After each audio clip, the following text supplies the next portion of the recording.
according to John Middlecoff, friend of the show, friend of mine, love John Middlecoff. He's connected in the league. He said he got a text. He got a text. He heard, and he didn't say who from, that the Niners have a second-round pick on the table right now for Jimmy Garoppolo. Some team is offering that right now.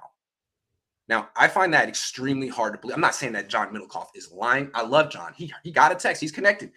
I'm skeptical on the veracity of his source because all I see is Khalil Mack went for it too. Jimmy's going to go for it too? Word. What do you think? I believe it. I mean, I have always viewed Jimmy's trade value to be about there. I've been saying for a long time that I thought the Steelers would be the ones that make the trade, and it would be for a second and a fourth. So I believe the value. Right. What I would say is if it's real, the Niners need to take it. You've got to stop trying to leverage it into freaking more. Like they should have taken it last week. Yeah. As soon as the offer hit the table, you snatch that thing off the table and you say, thank you very much. Here's your quarterback. You're holding out for a one? You crazy? You are. You crazy? Crazy?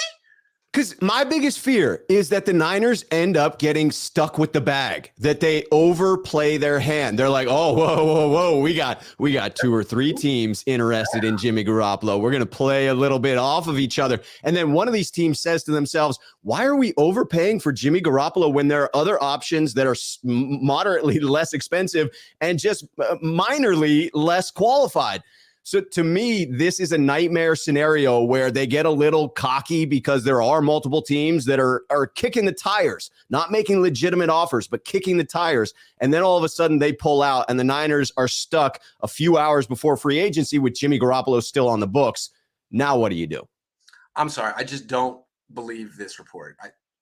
I could be wrong, John. If it's right, I'm gonna personally say that I'll never doubt your sources again. And I don't doubt your source. I doubt this one guy being right. And I don't know who it is. Because if Khalil Mack is worth it too, then Jimmy's got to be worth less. Because Khalil Mack is good. And Jimmy, I'm not going to finish the sentence. But let's go to Carson Wentz. Okay, so Carson Wentz went for a 3 this year and a 3 next year that can become a 2 if he plays 70% of the snaps, yada, yada, yada. That seems fair for Jimmy Garoppolo. The 2 is something that could come next year in a conditional fashion if he stays healthy, makes the playoffs, and does all the things that Jimmy's best supporters thinks he can do. Getting a 2 this year for Jimmy, if that's on the table and they haven't said yes yet, dude, what? No, I think it's the conditional next year, like the Wentz thing. That'd be great if they could get that.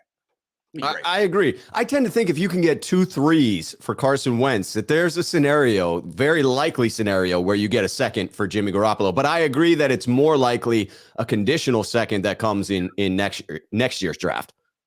I think that Carson Wentz is better than Jimmy Garoppolo, but frankly, a lot of people don't. I put that out there on Twitter like that's common knowledge. Everyone's like, what are you talking about? Like, oh, okay. So I guess if that's what Carson Wentz is going for, then Jimmy Garoppolo, 2/3, one could become a 2.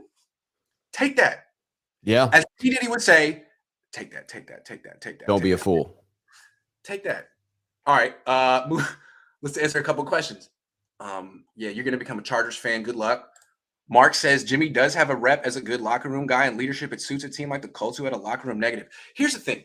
The Colts are mad at – it seems like people don't like Carson Wentz because he's like extra religious and maybe pushy about it, but mostly he's unvaccinated. Right. And I think a lot of like – executives are like, man, you're setting a bad example. And it's like, okay, so that's legit, but you're really going to switch from Carson Wentz to Jimmy Garoppolo because he's vaccinated and well-liked? Like, that's ridiculous. That is ridiculous.